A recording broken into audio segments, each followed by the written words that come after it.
Bonsoir à tous, soyez les bienvenus dans le 18h Info de Télé Nantes. Voici les titres de ce journal. Le Conseil de Nantes Métropole a voté la hausse des tarifs dans les transports nantais l'été prochain, une mesure nécessaire selon la majorité. Pour l'opposition, trop c'est trop. Dans ce journal, nous ferons le point également sur le projet de fusion de 7 communes du vignoble nantais. Elles ont franchi une première étape hier soir. Enfin, le FC Nantes se déplace à Saint-Étienne ce dimanche pour l'un des classiques du championnat de France. Cette année encore, les tarifs vont augmenter dans les transports de l'agglomération. Cette hausse sera appliquée le 1er juillet prochain. Une mesure votée ce matin par le Conseil communautaire. La majorité y voit une alternative à la hausse des impôts. L'opposition, quant à elle, dénonce une automatisation de ces augmentations de tarifs. Frédéric Lossan. Il va falloir s'y habituer, les billets de bus et de tramway vont augmenter le 1er juillet. Ces hausses de tarifs sont comprises entre 3 et 8%. Par exemple, le ticket à l'unité passe à 1,60 €.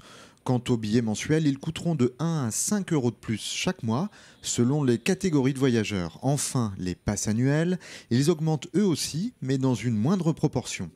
Pour les élus de la majorité à Nantes Métropole, ces augmentations sont nécessaires pour développer l'offre de transport en commun sans augmenter les impôts locaux. Le but du jeu, c'est d'essayer d'aller vers la fidélisation des usagers, vers des formules le plus possible sous forme d'abonnement ou pour le moins de billets mensuels, parce que ça veut dire moins de frais de collecte, moins de fraude, et puis globalement plus d'usagers. Donc vous voyez que d'un côté on fait des économies sur le fonctionnement de la Sénitan, et puis de l'autre côté davantage de gens qui vont être plus spontanément usagers des transports en commun, et c'est quand même l'objectif qu'on recherche. En revanche, l'opposition a voté contre ces nouveaux tarifs.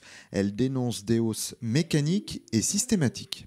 Aujourd'hui, posons-nous la question de savoir comment est-ce qu'on peut faire mieux au même tarif, parce que des augmentations de 6 à 8%, ça plombe le budget d'un Nantais, d'un habitant de l'agglo, et ça plombe le budget d'un couple, d'un ménage, d'une famille. Parmi les nouvelles mesures, la gratuité sera étendue aux enfants jusqu'à 6 ans. Et puis 36 000 personnes qui perçoivent les minima sociaux continueront de voyager eux aussi gratuitement, mais plus pour longtemps. Ils pourraient mettre symboliquement la main à la poche à partir de janvier 2016. Le gouvernement Emmanuel Valls veut simplifier le millefeuille administratif français et le vignoble valaitais pourrait l'y aider. Les conseils municipaux de 7 communes autour de Valette votaient hier soir pour la poursuite ou non de la réflexion autour d'un projet de fusion. Tous ont voté oui. À terme, cette démarche permettrait de limiter la baisse des dotations de l'État. Les explications de Benoît Balti. Si elles veulent conserver la totalité de leur dotation d'État, les 6 communes de la communauté de Valette n'ont pas le choix. Elles envisagent de se regrouper en communes nouvelles, un nouveau mode de rapprochement administratif encouragé par l'État. Aujourd'hui, les communes nouvelles sont des regroupements de communes. L'identité des communes ne disparaît pas. Simplement, un certain nombre de choses administratives sont concentrées, ce qui paraît quand même évident pour des effets d'échelle et puis sans doute aussi de pouvoir fournir des services que sans doute des plus petites communes ne peuvent pas fournir. Et l'avantage financier d'une commune nouvelle serait conséquent puisque l'État maintiendrait sa dotation jusqu'en 2020, d'où une économie de 4 millions d'euros. Néanmoins, le statut de commune nouvelle impose un critère de continuité territoriale entre les communes. C'est pourquoi la communauté de communes de Valette a proposé à la Remaudière de rejoindre le projet et cette dernière y est favorable, mais avec des garanties. Dans la charte qui va être établie, je pense que moi ainsi que les autres maires des autres communes, nous sommes bien d'accord qu'il est important de garder le service de proximité, il est important de pouvoir aussi apporter des services complémentaires à nos administrés. Le deuxième paramètre, c'est tout ce qui est l'aspect financier, puisque j'ai une commune qui est en difficulté financière.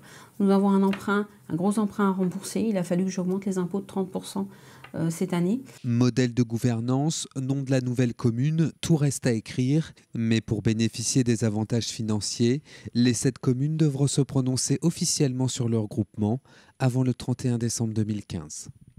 Les basketteuses du NRB seront européennes la saison prochaine. Les déferlantes ont décroché leur billet en s'imposant à Angers. Hier soir, 78 à 69. Elles remportent le deuxième acte de leur demi et filent en finale du Challenge Round.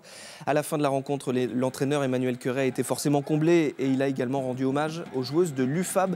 Je vous propose de l'écouter au micro de nos confrères d'Angers Télé. On s'attendait à un retour un petit peu de cette équipe. Vous savez, on gagne jamais facilement ici, donc c'est bien, mais ça a été très très dur, à l'image de notre saison. On gagne pas de 20 points ici, hein. C'est déjà arrivé. Je me rappelle l'année dernière, on était à plus 17 à la mi-temps et on a vu un mal fou. À Angers, vous venez pas comme ça, c'est pas possible. Donc oui, la deuxième mi-temps est moins bonne, mais l'adversaire y est pour beaucoup. Comme nous, on a plutôt été bons en première mi-temps. Nous, c'est vrai qu'on vient un peu de loin, mais bon, on va savourer, on va savourer. Après la déroute à domicile face à Caen, le FC Nantes espère retrouver le chemin de la victoire à Saint-Etienne ce week-end et surtout assurer une bonne fois pour toutes son maintien. Mais attention, aux Verts, il reste sur 6 matchs sans défaite en championnat. L'avant-match avec Olivier Caillé. Quand il n'est pas bon, il faut toujours une remise en question. Et cette semaine, on a mis les choses à plat dans le vestiaire nantais. Après le revers face à Caen dimanche dernier, le groupe avait besoin de se dire les choses. On a pris un coup derrière la tête, hein, tout le monde. Parce que perdre à la dernière minute contre Caen à domicile, c'est une contre-performance. Une contre-performance qu'il va falloir tenter d'effacer dès dimanche à Saint-Etienne. Un match haut de gamme pour les Canaries qui ne se sont plus imposés dans le Forez depuis 15 ans. Face à une équipe stéphanoise lancée dans la course à l'Europe, Johan Odell veut pourtant croire en les chances de son équipe. Ils ont déjà perdu à domicile, hein, donc après voilà, c'est pas non plus jouer contre le Real de Madrid. Après, même si c'est une super équipe avec des super joueurs, avec un gros potentiel offensif, voilà. Mais après sur un match, on est capable de battre n'importe qui. Surtout que pour cette rencontre, Michel Derzakarian n'a que l'embarras du choix. Incertain cette semaine, Lucado sera bien là. Tout comme Vincent Bessa, de retour dans le groupe après sa blessure, est vraisemblablement aligné comme arrière-gauche. Une nouvelle corde à son arc qui pourra peut-être lui permettre de prolonger son bail avec le FC Nantes. À moi de faire une bonne fin de saison et à montrer que je peux encore être utile à l'équipe pour la saison prochaine et la saison à venir. Mais je veux sentir qu'on compte sur moi, qu'on a envie que je reste. Après, je sais très bien qu'on ne va pas me promettre de faire 38 matchs titulaires. C'est impossible. Mais je veux quand même sentir un intérêt. Pour l'instant, ce n'est pas le cas. Non. Il lui reste 7 matchs pour inverser la tendance, 7 matchs aux Canaries pour s'assurer le maintien. Et toujours dans l'actualité du FC Nantes, après leur vidéo revendicatrice postée sur Internet, les Ultras de la Brigade Loire sont pointés du doigt par la Ligue de football professionnel. Dans un courrier envoyé au président du FC Nantes, Valdemar Kita, la division nationale de lutte contre le hooliganisme rappelle que le club est responsable du comportement de ses supporters. Elle accuse également les membres de la Brigade Loire de ternir l'image du football. Ce sont les termes employés. C'est une véritable désillusion pour les fans du volley à Saint-Nazaire. Le SNVBA, ses dirigeants en tout cas, n'ont pas réussi leur pari puisque le club jouera la saison prochaine au mieux en National 1. Sur le terrain, les Nazériens avaient pourtant décroché leur maintien en Ligue A.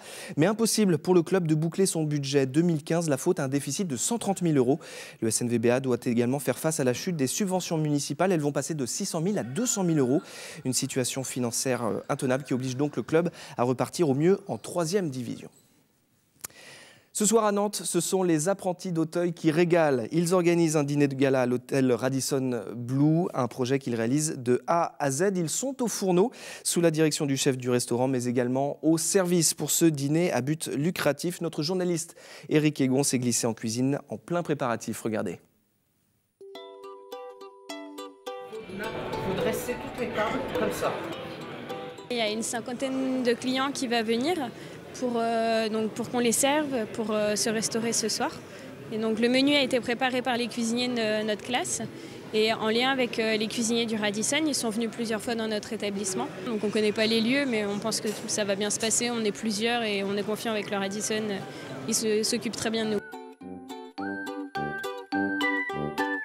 Moi je me suis occupé avec mon collègue des maquis, on les a coupés en 7. Je m'occupe des garnitures, donc un risotto de morille et une sauce foie gras. C'est stressant, oui, parce que c'est quelque chose qu'on n'a jamais fait encore. Une prestation comme ça dans un hôtel aussi réputé. On va dresser tout à l'heure sur ardoise les pièces cocktail. L'objectif est de découvrir le monde professionnel, de découvrir le monde de l'entreprise et également de gagner en confiance en eux, de viser également l'excellence dans le domaine de la cuisine mais aussi du service. Et ce genre de projet leur permet surtout que ça devienne un tremplin pour leur réussite personnelle et leur réussite professionnelle à venir. Et le prix de ce dîner, 85 € par personne, mais 20 compris. Puis surtout, c'est pour la bonne cause. Merci beaucoup d'avoir suivi cette édition. Je vous donne rendez-vous lundi pour un nouveau 18h Info. Très bon week-end.